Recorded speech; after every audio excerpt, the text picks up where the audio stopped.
Sudah dapat semua? Matius 4 ayat 18 sampai 22. Kita akan baca. Saya akan memulai ayat pertama, selanjutnya kita semua jemaat Tuhan di tempat ini.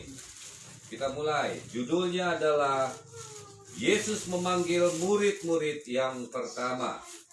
Dan ketika Yesus sedang berjalan menyusur danau Galilea, dia melihat dua orang saudara, yaitu Simon yang disebut Petrus dan Andreas saudaranya. Mereka datang menebarkan jala di danau, sebab mereka penjala ikan. Yesus berkata kepada mereka, "Mari, ikutlah aku, dan kamu akan kujadikan penjala manusia." Lalu mereka pun segera meninggalkan jalannya dan mengikuti dia. Dan setelah Yesus pergi dari sana, dilihatnya pula dua orang bersaudara, yaitu Yakobus anak Zebedeus dan Yohanes saudaranya, bersama ayah mereka Zebedeus sedang membereskan jala di dalam perahu. Yesus memanggil mereka. Dan mereka segera meninggalkan perahu serta ayahnya, lalu mengikuti dia. Demikianlah firman bagi kita pada malam hari ini. Diberkatilah kita yang mendengarkan firman Tuhan, memelihara firman Tuhan di dalam hati kita, dan melakukan firman Tuhan di dalam hidup kita, sebab kita akan diselamatkan. Amin. Sebelum kita memulai, karena di sini bukan sebuah kebetulan, keluarga saudara kita dari keluarga almarhum Sitorus yang diwakilkan oleh Juan dan Olo dan juga Ito kami sekeluarga, keluarga besar Sinaga mengucapkan turut merasa kehilangan atas kepergian Lae. Semoga Tuhan memberikan kekuatan kepada keluarga dan ketabahan untuk menjalani apa yang Tuhan kehendaki di dalam kehidupan keluarga Lae. Amin. Kita akan memulai. Seperti janji saya bahwa kita akan rally terus mengikuti dari awal semua pembicaraan, pengajaran, dan pikiran tentang Tuhan Yesus. Hari ini kita berjumpa dengan Matius 4. Kemarin kita sudah masuk ke dalam season Natal, kita kembali lagi ke rally kita. Di sini yang akan kita dengar adalah kisah tentang ketika Tuhan Yesus memanggil murid-muridnya. Jadi sebelum perikop ini, di atas perikop ini dijelaskan bahwa Tuhan Yesus telah mengajar kepada banyak orang dan juga telah melakukan mujizat dan juga telah menyembuhkan banyak orang yang sakit. Dan hari ini adalah momen di mana Tuhan Yesus memanggil atau mencari atau menghadirkan murid-murid di dalam dirinya, di dalam kehidupan Tuhan Yesus. Kita akan mencari apa yang Tuhan pikirkan bagi kita hari ini. Hal yang paling utama di sini adalah bahwa sebenarnya konsep memanggil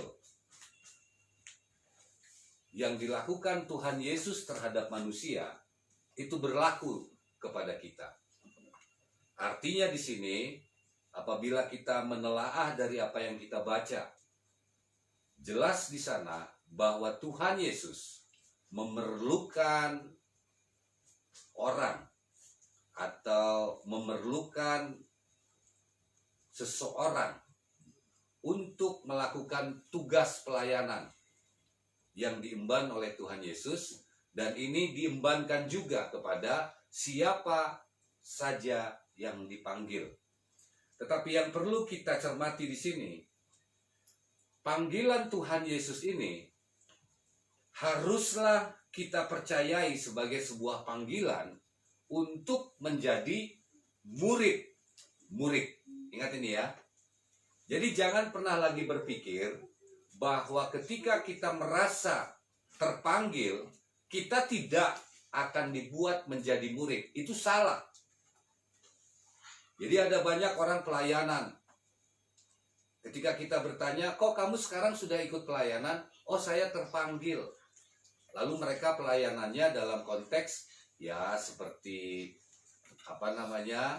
mengisi organisasi ataupun melakukan literatur yang tertulis dalam organisasi gereja. Tetapi saya mau kasih tahu, menurut pengalaman saya, ketika Tuhan Yesus memanggil saya, Dia tidak pernah menjadikan saya sebagai seperti yang kita dengar dari orang.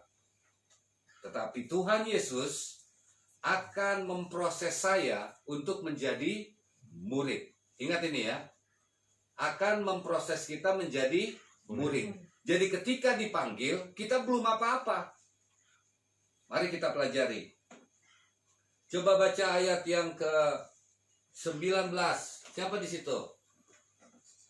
Kakak. Ayat 18 dan 19. Bau.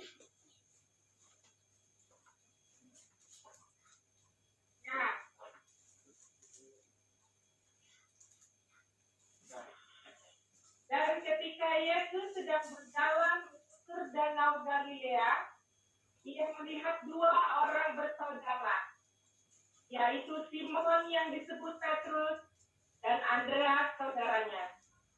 Mereka sedang menebarkan jala di danau, sebab mereka penjala ikan. Yesus berkata kepada mereka, "Mari, ikutlah aku, dan kamu akan kujadikan penjala manusia." Mari. Ini adalah perkataan Tuhan Yesus dalam konteks memanggil. Jadi ketika Tuhan Yesus memanggil kita, statementnya tuh ini. Apa katanya? Mari. Lalu apa katanya? Ikutlah aku. Paham ya? Jadi ada step. Pertama, Tuhan mengundang kita. Ini yang dikatakan panggilan. Lalu yang kedua, Tuhan memerintahkan kita agar kita mengikut Yesus. Lalu setelah itu apa? Apa, Kak? Mari, ikutlah aku, dan kamu kujadikan penjala manusia. Coba Pak, coba perhatikan apa yang dipikirkan Tuhan Yesus dengan kalimatnya. Dan kamu, dan kita, dan kamu akan, perhatikan, akan kujadikan penjala manusia. Panggilan itu berisi sesuatu rencana besar Tuhan dalam hidup kita. Panggilan berisi sebuah rencana Tuhan di dalam memperluas kerajaannya di sorga. Tidak lebih dari itu. Jadi jangan pernah berpikir keliru. Ketika kita dipanggil untuk menjadi anggota atau pejabat di sebuah gereja, itu bukan untuk menjadi pejabat di sana. Ketika kita dipanggil untuk menjadi pelayan di gereja, kita bukan jadi pelayan di sana. Tetapi Tuhan punya maksud, yaitu apa tadi? Aku akan menjadikan, ingat ya, engkau sebagai penjala manusia. Jadi kalau kita merasa bahwa saat ini dipanggil, katakanlah Lia, menjadi guru sekolah minggu. Bukan menjadi guru sekolah minggu yang menjadi tujuan utama Tuhan. Tetapi yang menjadi tujuan utamanya masuk ke dalam sebuah proses untuk dijadikan. Ingat ya, untuk dijadikan sesuatu sesuai dengan kehendak Tuhan. Jadi bukan jadi guru sekolah minggu atau KH jadi sintua, masuk ke dalam gereja jadi sintua. Bukan untuk jadi sintua, tetapi masuk ke dalam sebuah proses. Itu yang tadi dikatakan, aku akan menjadikan. Ingat ya? Sudah paham belum? Wah, ini dalam. Ada juga yang dipanggil sebagai pemain musik dan mereka stuck hanya dijadi sebagai pemain musik. Tetapi perkembangan kerohanian mereka tidak ada. Paham ya? Perkembangan budi pekerti, pengetahuan, hikmat, kedewasaan rohani mereka stuck. Kenapa? Karena mereka pikir panggilan mereka hanya sebagai pemain musik. Bukan. Kalau kita dipanggil Tuhan, ini tidak ada lagi di tempat lain. Tujuan panggilan Tuhan hanya untuk menjadikan kita sebagai penjala manusia. Dan itu adalah tujuan terakhir. Tujuan utamanya adalah kita diselamatkan ketika kita mau mengikut Dia. Mari, ikutlah aku. Nah, itu sebuah panggilan. Artinya, ini adalah anugerah ketika panggilan itu datang. Satu contoh, opung kita Sintua Lerman Sinaga. Ketika dia menerima panggilan, dia mengikut Yesus. Ingat ya, tidak langsung serta-merta menjadi seorang gembala. Tetapi dia mengalami sebuah proses sampai dia berhasil di titik di mana dia boleh bekerja sebagai penjala manusia. Ini harus saya sampaikan di keluarga besar kita. Jadi jangan alergi kalau kita nanti akan berhadapan dengan panggilan-panggilan Tuhan. Tidak boleh. Di satu sisi mungkin kalian tidak mengerti. Saya yang duluan mengalami setelah Opu. Bahwa panggilan yang diberikan Tuhan adalah sebuah penghargaan. Orang lain gak dapat. Adalah sebuah karunia. Orang lain gak dapat. Adalah sebuah anugerah. Orang lain tidak dapat. Artinya begini. Kita tahu persis yang memanggil kita adalah Tuhan. Coba kita bayangkan. Kalau seorang presiden memanggil kita. Mari ikutlah aku. Ikut gak kita? Ngikut. Apa yang ada di hati kita atau di pikiran kita? Gampang jawabannya. Kehidupan kita akan terjamin. Kehidupan kita akan terlindungi. Masa depan kita akan cerah. Lah ini yang manggil adalah Tuhan. Ini sih luar dalam. Ketika kita hidup di bumi dan ketika kita hidup setelah kehidupan di bumi, hidup kita terjamin. Pahami ini. Jadi jangan pandang rendah panggilan-panggilan Tuhan. Kita hanya bahas satu ayat, tetapi maknanya dalam. Jadi kalau saat ini kita masih berada di dalam konteks panggilan Tuhan, masih menjabat sebagai pejabat di gereja, berhenti berpikir bahwa kita tidak mau diproses. Ingat ini, bahwa tujuan akhir dari panggilan Allah adalah menjadikan kita sebagai penjala manusia. Ingat ini, apapun profesi yang kita pegang di gereja, ujung-ujungnya kita adalah sebagai penjala manusia. Karena itu jangan tidak peduli lagi kalau kita dipanggil untuk beribadah, kalau kita dipanggil untuk merenungkan firman Tuhan seperti yang kita canangkan tahun baru ini. Kenapa? Karena Allah akan memakai kita, keturunan hambanya, untuk menjadi penjala manusia. Hanya itu kehidupan kita. Jadi merasa banggalah apabila kita beroleh panggilan dari Tuhan. Lalu yang kedua, respon seperti apa yang harus kita perbuat ketika kita menerima panggilan? Ini penting kita bahas.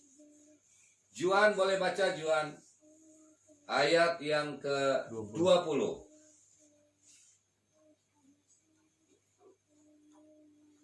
Lalu mereka pun segera meninggalkan jalannya dan mengikuti Dia. Yang pertama, respon ketika kita beroleh panggilan. Ini kenapa harus kita bahas? Karena kita sering dengar ketika gereja memanggil kita untuk menjadi pelayan di gereja. Ketika ada panggilan ibadah untuk kita berkumpul, bersekutu. Yang menjadi persoalan adalah tentang respon. Mari kita belajar. Seperti apa respon yang dikehendaki Tuhan? Seperti yang sudah dibaca tadi sama Juan.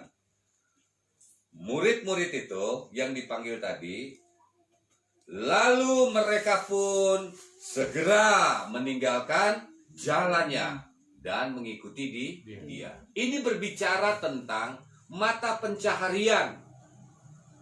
Ini sedang berbicara tentang sesuatu yang kita kerjakan dan sangat penting bagi kita. Ini berbicara tentang sesuatu yang benar-benar kita lakukan untuk urusan kehidupan kita. Tetapi ketika ada panggilan Tuhan, tinggalkan jalanmu. Tinggalkan pekerjaanmu. Tinggalkan. Jangan tidak percaya, nanti saya makan apa? Jangan.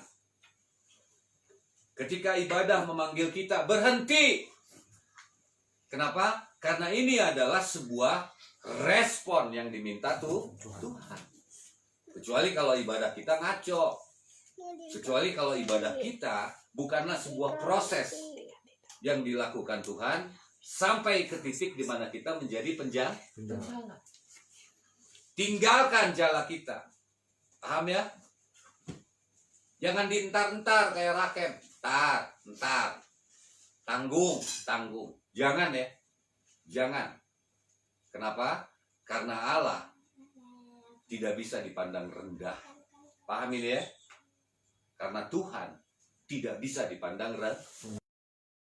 Dan ingat, kesempatan itu biasanya cuma satu kali. Lalu yang kedua, bagaimana respon kita? Coba lihat ayat yang terakhir.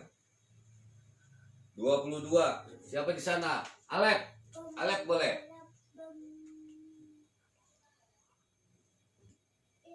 Ya, kalau pulang.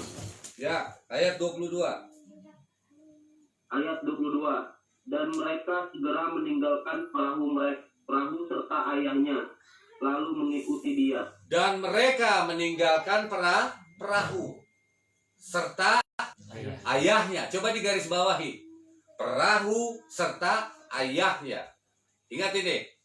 Ketika Tuhan memanggil, jangan pernah memikirkan tentang pekerjaan-pekerjaan yang menurut kita penting. Pekerjaan-pekerjaan yang mendatangkan penghasilan. Tinggalkan tempatmu. Datang kepada Tuhan. Lalu yang kedua dikatakan di situ, meninggalkan ayahnya. Ini berbicara tentang apa? Ini berbicara tentang bahwa ketika Tuhan memanggil, tidak ada. Ya, halo, shalom. Ya. Aku mau tanya sebentar, Tulang. Boleh. Waktu itu kan aku di lokal. Terus Tulang bilang aku suruh bertahan, tapi aku mau meninggalkan itu. Itu gimana itu? Kalau itu nanti kita bahas. Ya. Itu belum waktunya. Nanti kita bahas. Saya lanjutkan dulu.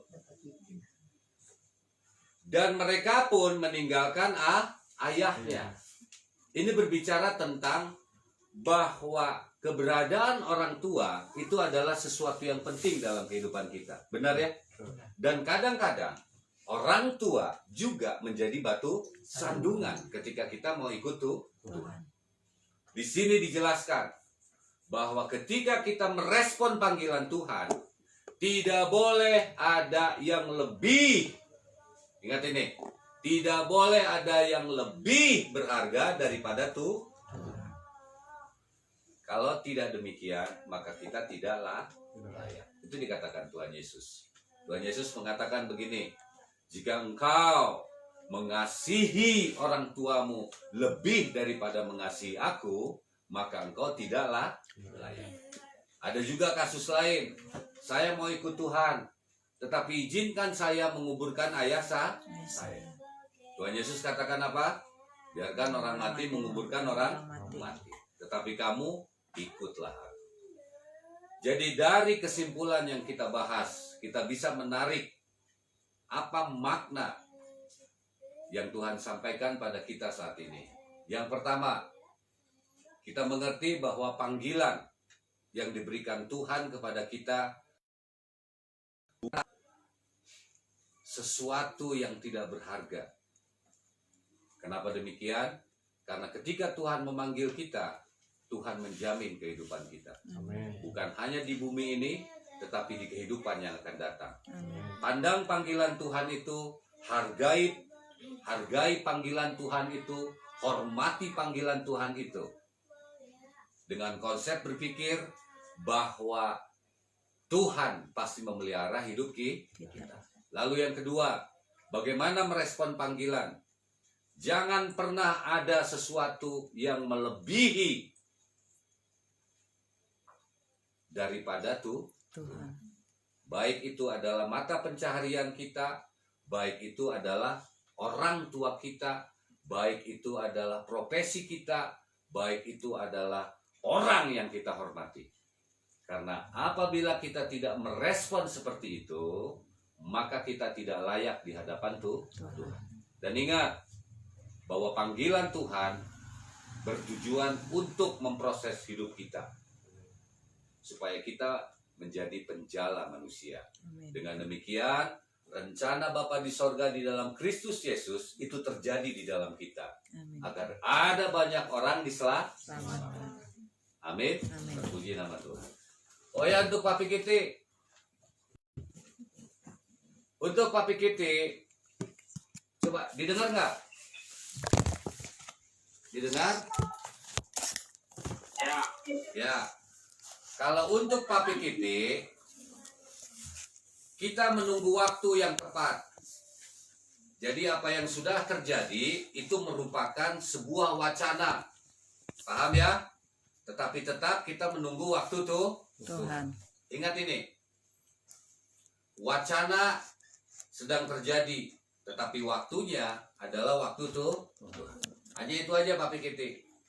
Hanya tinggal dimatangkan. Nanti tiba saatnya Tuhan akan panggil. Dan kalau Tuhan sudah panggil, tinggalkan semuanya. Paham ya? Amin. Terpuji nama Tuhan. Mari kita berdoa. Oh, kita angkat dulu satu pujian. Saya mau ikut Yesus.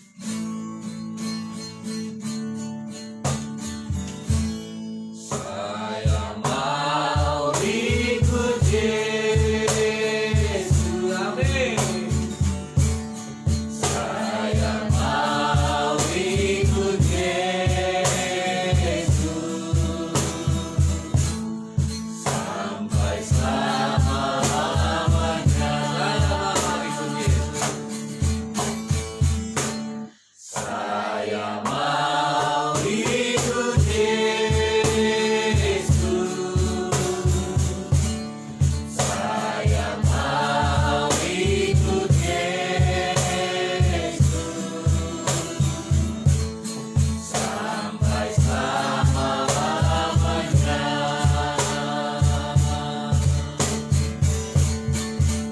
Meskipun saya susah menderita dalam dunia, saya mau ikut Yesus sampai selama-lamanya.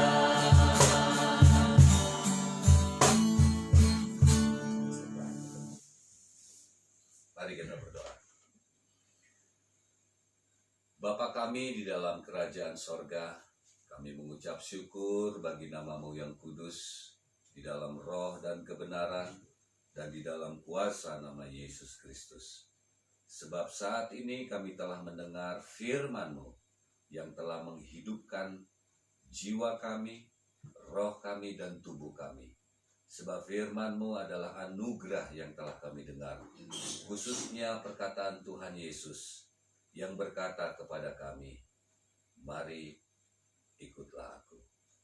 Dan hal ini kami responi sebagai sebuah anugerah dalam hidup kami. Dan kami percaya ini berlaku bagi kami, sebab kami mendengar apa yang Tuhan Yesus katakan pada kami saat ini. Bapa, persiapkanlah hati dan pikiran kami. Dan mulai saat ini, kami mau mengikut Yesus dan tidak pernah lagi melihat ke belakang. Dan kami mau diproses oleh Tuhan Yesus Kristus untuk menjadi alat Tuhan selama kami hidup. Dan kami mau kehidupan kami menjadi berkat untuk banyak orang dan kemuliaan bagi nama Tuhan. Kami percaya firman yang telah kami dengar akan terus bekerja di dalam hati kami untuk kami merespon panggilan-panggilan Tuhan seperti yang Tuhan telah nyatakan kepada kami, agar kami membuat panggilan Tuhan jauh lebih berharga dari segala yang berharga menurut kami di dunia ini. Terima kasih Bapa di sorga. Kami percaya hal ini akan terjadi di dalam hidup kami. Khusus malam ini kami mau berdoa dan mengangkat tangan kami bagi keluarga besar, khususnya Ito kami Renta yang sedang sakit oleh karena COVID. Di dalam nama Tuhan Yesus Kristus, kesembuhan dari sorgawi turun atasmu, pemulihan dari Tuhan turun atasmu, dan Tuhan mengampuni dosa-dosamu. Dan juga kepada anak-anaknya Juan dan Olo, kekuatan Tuhan di dalam rohnya yang kudus memenuhi Olo dan Juan, sehingga mereka kuat dan mereka perkasa di bumi ini. Dan mereka beroleh penghiburan yang berasal dari Tuhan. Kami juga mau berdoa untuk keluarga besar atau kami yang sedang mengalami sakit COVID. Tidak ada yang mustahil bagi Tuhan untuk menyembuhkan mereka. Kasihanilah mereka Tuhan, sebab sesungguhnya mereka juga adalah anak-anak Tuhan. Dan kami bersyukur atas keberadaan mereka dalam hidup kami. Tolong mereka Tuhan dan kasihani mereka. Kami akan melihat kemuliaan Tuhan terjadi saat ini di dalam hidup mereka. Terima kasih Bapa di sorga. Terima kasih Tuhan Yesus. Terima kasih Allah Kudus. Berkatilah kami saat ini. Di dalam nama Yesus Kristus, Tuhan memberkati kami dan melindungi kami. Tuhan menyinari kami dengan wajah-Nya dan memberi kami kasih karunia. Tuhan menghadapkan wajah-Nya kepada kami dan memberi kami damai sejahtera. Amin. Bapa, terima kasih. Bapa, terima kasih.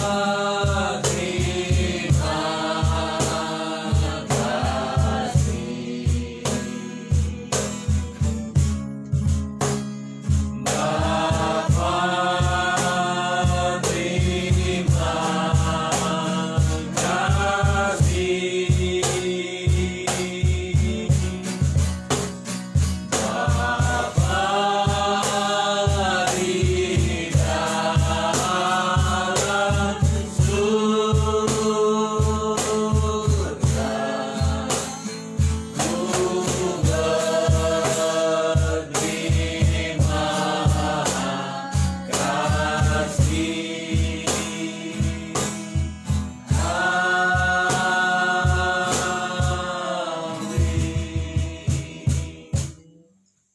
Tuhan berkati. Shalom Horas. Bang Juan lolos apa semuanya pintar. Tuhan berkati juga. Halo, halo. Amin. Halo, Juan. Ini abang gitu.